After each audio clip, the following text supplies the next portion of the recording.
the clown in the dark. The night enveloped me in its suffocating darkness, the road ahead swallowed by the void.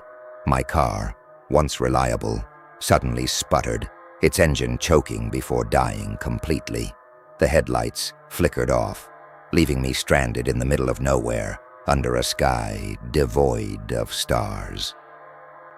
My heart began to race as I tried the ignition again. Nothing. I cursed under my breath, frustration quickly giving way to fear. My phone, predictably, was dead. I'd forgotten to charge it before I left, and the charger wasn't working. I was alone, far from the nearest town, with no way to call for help. I glanced around, hoping for some sign of life. But the road was deserted, flanked by dense woods on either side. There hadn't been another car for miles, and the nearest town was at least a half-hour drive back. Staying in the car didn't seem like an option. If help did come, who knew how long it would take? Gathering my courage, I decided to walk. The thought of sitting alone in the dark car, exposed and vulnerable, was unbearable. I grabbed my purse and stepped out into the chilly night, the air thick with a foreboding silence. The road was eerily quiet, the only sound the crunch of gravel beneath my boots. As I walked, I couldn't shake the feeling that I was being watched. I kept glancing over my shoulder, but there was nothing, just the endless stretch of road and the oppressive darkness pressing in on all sides. Then I heard it, a soft, distant laugh. I froze, my blood running cold. It wasn't the laugh of a person, but something far more sinister, high-pitched and distorted, like the cackle of a twisted clown. I spun around, my eyes frantically scanning the darkness, but there was no one there. The laugh echoed through the night, closer this time, sending a shiver down my spine.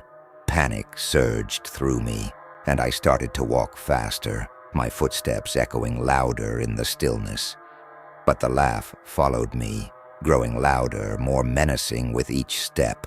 I broke into a run, my heart pounding in my chest. The road seemed endless, the darkness impenetrable, and that laugh, oh, that laugh was right behind me, taunting me, growing closer with every passing second. I veered off the road, crashing into the woods, hoping the trees would hide me. The branches tore at my clothes and skin, but I didn't care. All I wanted was to escape that sound, that horrifying, inhuman cackle. As I stumbled through the underbrush, I saw a light flickering in the distance. A cabin, maybe? A farmhouse? I didn't care. I just needed to reach it, to find safety, to get away from whatever was chasing me.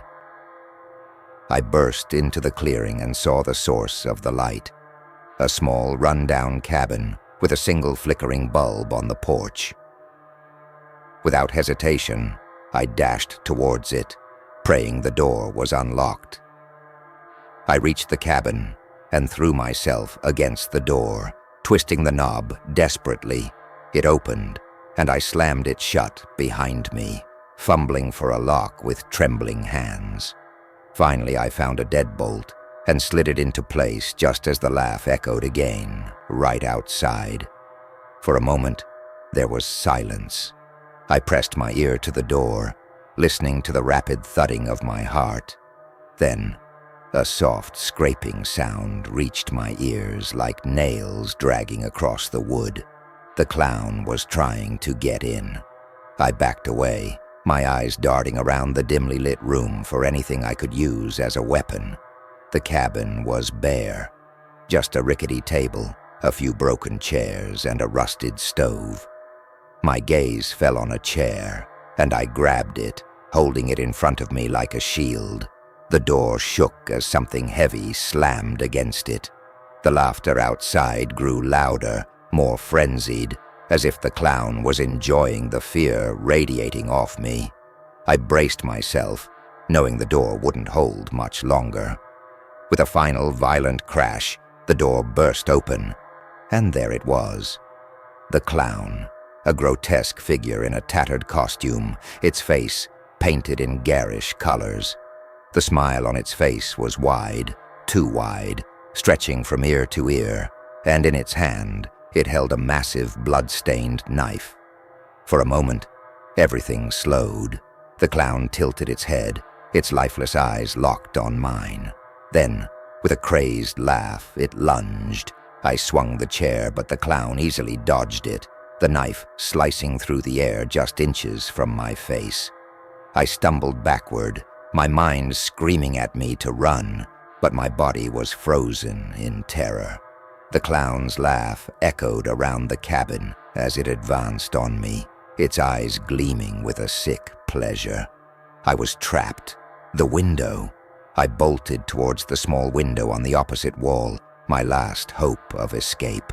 I struggled with the latch, my hands slick with sweat. The window finally gave, and I shoved it open just as the clown reached me. I scrambled through the narrow opening, the clown's knife slashing at my back, grazing me. I landed hard on the ground outside, the impact jarring every bone in my body. Ignoring the pain, I forced myself to get up and run, my breaths coming in ragged gasps. The laugh followed me, louder than ever, as if it were right behind me, as if the clown was breathing down my neck. I ran into the woods, the branches whipping at my face and arms, but I didn't slow down. I could hear the clown crashing through the underbrush behind me, the sound of its laughter growing more maniacal with each step. I couldn't keep this up much longer. My legs were burning, my lungs felt like they were going to burst, but I couldn't stop, not with that monster on my heels. Suddenly, I tripped over a root, falling hard to the ground. I tried to get up, but my body refused to cooperate.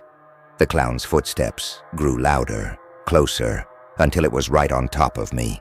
I looked up and saw it standing there, the knife raised high, its grin wider than ever. Time seemed to stop as I stared into those lifeless eyes, knowing this was the end. But then, something happened. A shout from somewhere in the distance. The clown hesitated, its head snapping up towards the noise. The shout came again, closer this time, followed by the sound of footsteps. It was enough. The clown let out one last, deranged laugh before it turned and disappeared into the darkness as quickly as it had appeared. I lay there, gasping for breath, my body trembling uncontrollably. Moments later, a man burst into the clearing, his flashlight cutting through the darkness. "Are you okay? What happened?" he asked, his voice full of concern. I couldn't speak. All I could do was nod, tears streaming down my face as relief washed over me. I was safe, for now. But as he helped me to my feet, I couldn't shake the feeling that the clown was still out there, somewhere in the darkness, waiting, watching, and next time, I might not be so lucky.